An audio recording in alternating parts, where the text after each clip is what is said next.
Okay, today we are going to talk about the topic knowing a word. Well, our general objective would be know how the term word could be considered and its function in a speech. The specific objectives would be explain the term words and lexical unit. The second objective will be make examples and comparisons between the features and phases that compose the word or lexical unit. And finally, test the students about the topic covered. Here we got the phases of the presentation. Firstly, we are going to explain the term word and lexical units that work together. Secondly, we will make like a deep explanation about the information that a word offers us. Thirdly, difference between function words and functions. Fourth, a general explanation about processes that a word claims when using it. Five, lexical entries and features. Sixth, contents of a lexical entry. Seventh, phonological orthographic information. Eighth, morphological information. And ninth, syntax and range of senses. So for starting this lesson, I would like to make a question. Do we really know what the term word means? Do we really know which are the stages that play in our mind the process of using words?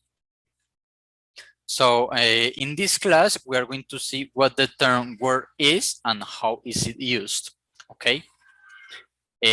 Nevertheless, before starting this lesson, we got to make emphasis on what the term word could be considered, and also the fact that some units of meaning are composed by more than one word. Okay. For example, here we got some words.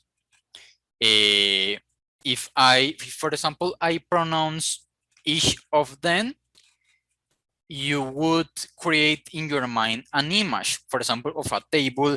You will create in your mind an image of a window. You will create in your mind an image of a butterfly, right? But if, for example, I tell you the words in, the words by, the words of, these words are not going to offer you enough information or real information, right? Your brain is not going to process these words because they don't offer real information.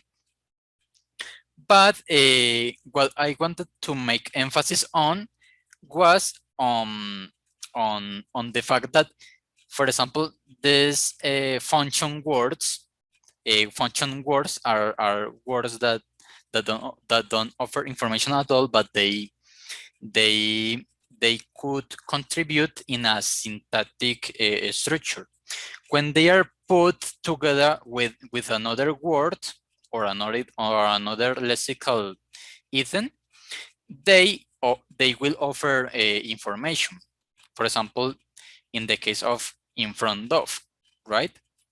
If I say the words in or of in an individual way, it is not going to make sense. But if I put them together, they are going to make sense, and they are going to offer us like information for creating like a concept or an image or make like a prediction of what these words mean, right? For example, the words so or they by themselves alone, they don't offer any information at all. But if they are put together, so on, this tell us like a process, right? Like sucesivamente. So we could think something about it. Okay. Well, I am going to go on. For example, here we got the word or unit of meaning apple, right? This unit of meaning offers us like a form that is the physical appearance of the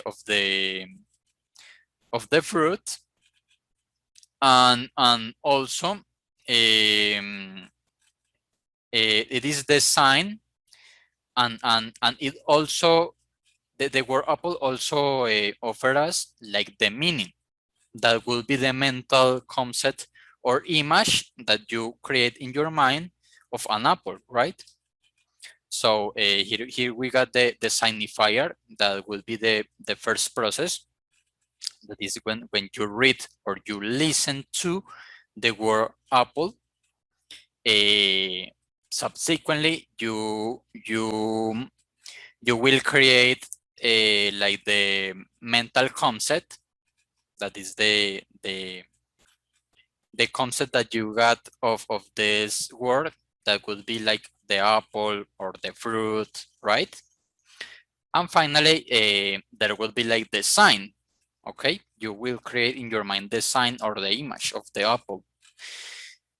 So, well, going on, I got another question. Do you think these words are the same in terms of function?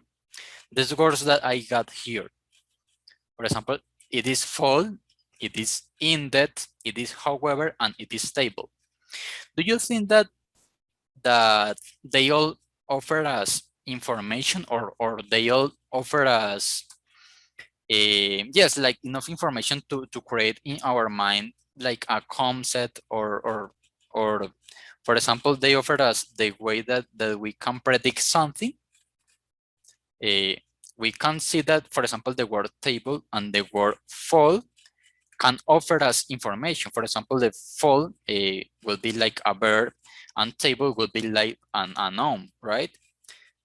We can create a mental concept, for example, with the verb fall, right? And we can create like an image, or also a concept of the word table. But if a person pronounces the word indeed or however in an individually way, it is not going to make sense in our mind, because it is not put in a syntactic structure. It is not working with another lexical unit that would give in to this word like a meaning, right? So, well, here we got the content words, and are these words that we got in the left side. For example, we got left, right, we got table, we got chair, wash, look, above, under, big, small.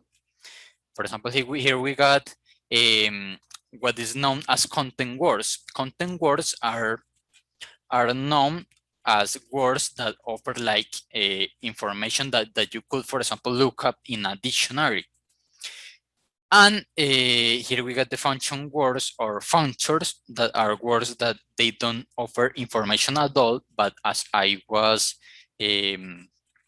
explaining before, if these words that are mentioned alone, they don't offer information at all, but they are put together with other lexical units, they could make sense, they could offer information, right? For example, we can create a concept or an image of what is left, that we know that is the direction of left. We can create an image of a table, we can create an image of a chair, we can create in our mind for example, the verb wash. We know what is wash, it is a verb, right? What is look, yes, and so on. For example, the prepositions of place, above, under. But this doesn't happen with these functors or function words that are, for example, the article the, or for example of, or for example the auxiliary verb do will be among the content words. because sorry, the verb do, but in the way that it refers to the action of carrying out something, right? But if we talk about auxiliary verb, it it it it doesn't mean anything, right? It had to be put, for example, in a question or in a negative sense, in a negative sentence, so that it can take like a sense, or it can give information, right? For example, the prefix or the suffix able, if they are put in a word, for example, happy, and we put the prefix an, that before it is put together with the word happy, it doesn't make sense, right? And the same with, for example, with the suffix able, for example, with the verb understand, understandable, and it takes sense. It gives us like a concept, right? So this is basically how this content words and function words play their function, right? When using a word, this will go through a series of processes as lexical entries, lexical storage, and lexical access. Lexical entries will be like, what information do we need to store in our mind about a lexical item? For example, when talking about an apple, what do we obtain of this lexical item in our mind? For example, we obtain the adjectives of colors red or green. An apple could be red or green. We also obtain the information that it is rounded, the apple, like the form. For example, the lexical storage is about how are lexical items storage in relation to each other. How is a word storage in our mind, but taking into account the other words that are already storage, or those words that are going to be learned afterwards, right?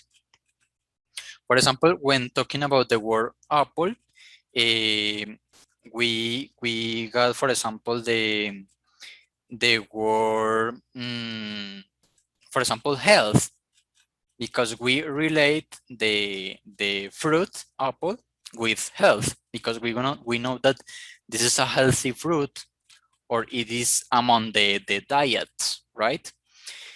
It is like a recommendable fruit from the doctors, right? For example, when we are talking about apple, we also could have another word like exercise, that is among the principal word that is apple, right? So it is exercise, it is the word health, it is the word rounded, that are like those features, those words features that offer us the words, the principal lexical item, apple, right? And we got the lexical access. This is about what is the process that enable us to retrieve lexical items when we need them. For example, what I was talking before words, what are the processes that enable us to retrieve lexical items when we need them? For example, when we listen to another word that, for example, I'm going to make an example. For example, I used to to do exercise, and after I finish finishing of doing exercise, I eat an apple. And for example, a person there tell me, hey, tomorrow in the morning, I am going to go to the cinema, like an example. I can be warned by this word morning that I have to eat an apple, right? After doing exercise. I mean, I got like the fruit apple related to the word morning, because those are actions that are carried out in a specific space of time, right? So this is basically how our mind works when retrieving a lexical items. And it depends, and it works different in each people, because they all have different ways of living, right? For example, another person could relate the word apple with a stomachache, for example, because it provoked in that person a stomachache. So when somebody talks about fruits, this person could imagine an apple. So this person has the word apple, and in the same row, in the same mental row, it's the word stomachache, right? So this is basically what it means. Okay, talking about lexical entries. A lexical entry for a word will give its part of a speech and various features of the word. As we already know, a word, for example, an apple, will give the part of a speech that is for example, the concept by itself. And when talking about various features, is about what I talked before. For example, the form, the color, right? Those are features that offer this lexical item that is apple. For example, the word apple gives the concept of fruit. It recreates the image of an apple, and also gives various features that could guide the listener or reader to figure out the fruit, and relate it with other words or lexical units as fruit, as health, as exercise, as diet, as morning, right? As I explained before. Here we got the contents of a lexical entry. So it is, what information do we need in order to be able to recognize and understand an item of vocabulary when we encounter it in speech or writing? As we have just seen, a lexical entry for a content word must provide information of two different types. It must tell us about form, right? The form of the word or the concept of the word, and also the meaning.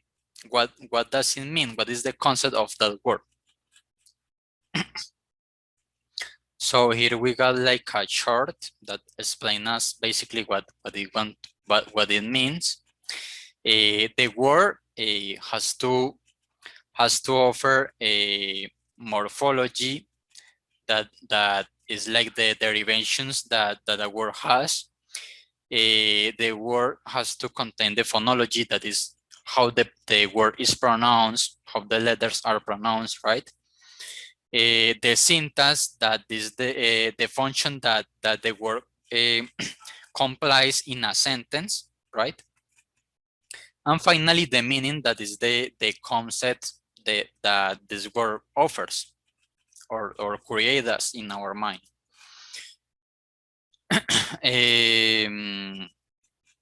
for example, these are like some examples of what I just explained.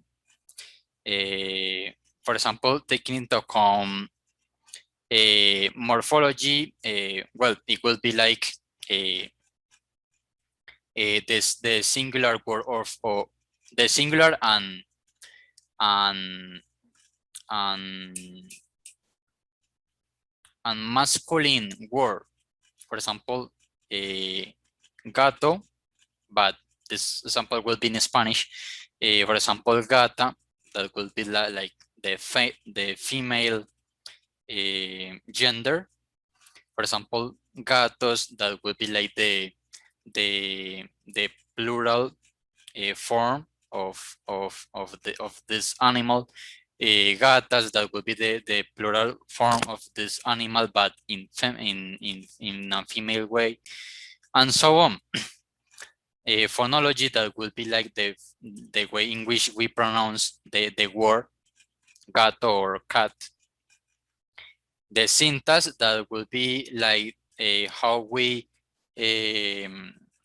place this word in a sentence, the word cat, for example. And finally, the meaning. What is the meaning that we create in our mind when we listen to the word cat? So this is the first part, and my partner is going to explain the next part.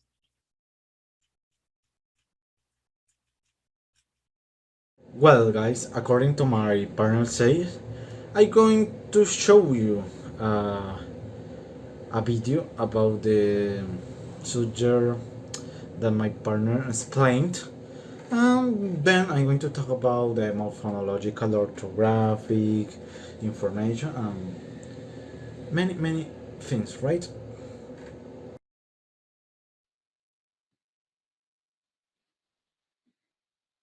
Okay, so let's talk about these the four-part processing model in action with orthographic mapping. We will take the word. I always use said to start because, and we have a lot of new people here, so we'll start with said. We're going to start by tapping into phonology. How do we tap into phonology? We're going to, in this particular word, it's one syllable, we'll break it down into the individual sounds. Watch me. The word is said. Let's tap the sounds. Ed, ed, said. There are three sounds. So you're going to see here, I'm going to outline three boxes. By the way, this method came from 95% group. Three sounds, three boxes. That's phonology. Let's look at those three sounds. Ed, said. We'll make it a little bit more interactive here.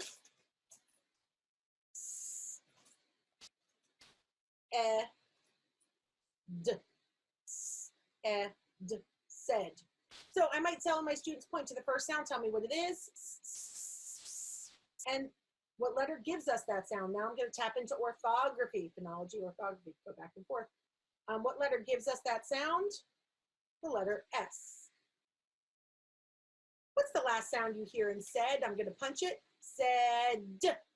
That last sound is D. What letter gives me that sound? Letter D. Slide this down. D. So now we have D. Back and forth, phonology, orthography. I like to call it the ping pong ball match, back and forth. Let's look at this medial vowel sound. Ed.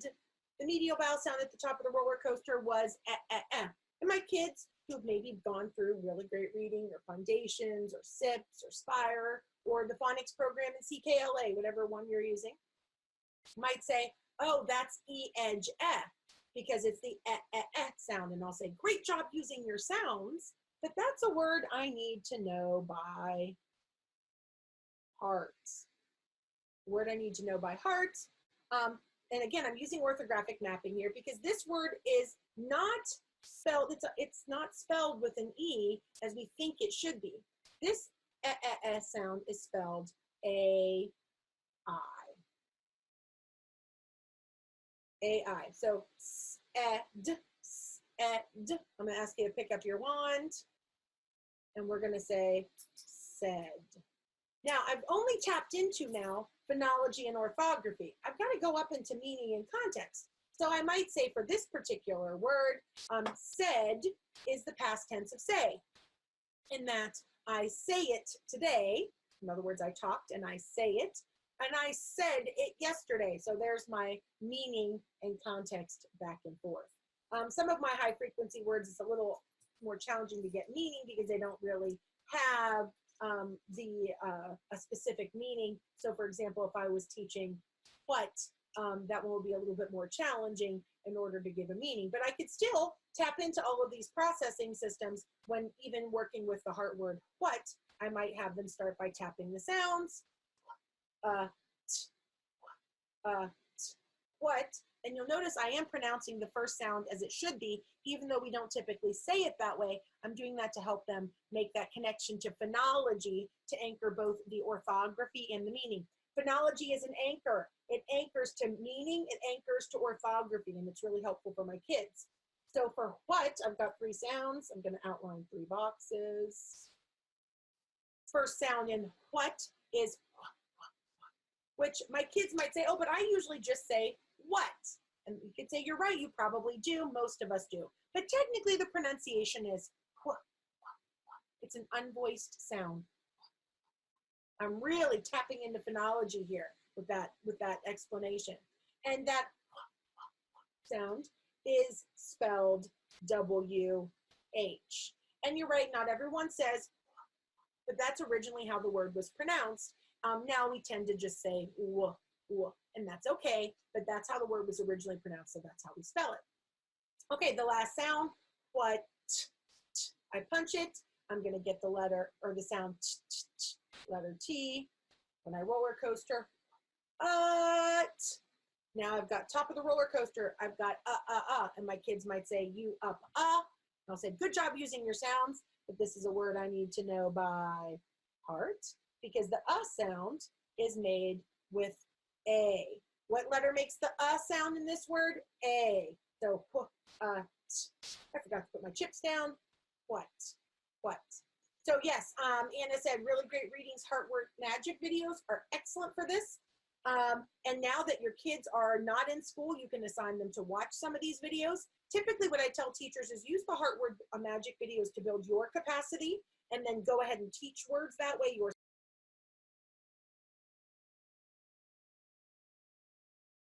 So we need to store information of the entire or arrange or inflation associated with the word, for example, give.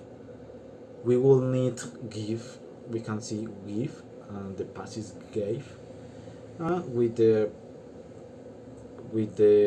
have continue perfect, the past perfect, have with plus given, right? It's very important, this situation. I'm going to show you another, the meaning on the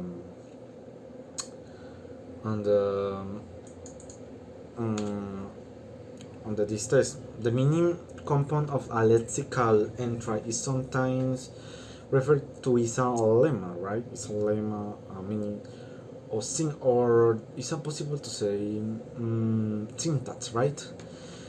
It seems strange that the lemma includes syntactic information about a word. There are many information, meaning. It's very complex, right? However, this reflects current approaches to grammar, which see vocabulary grammar and closely like this very important, right? That's it.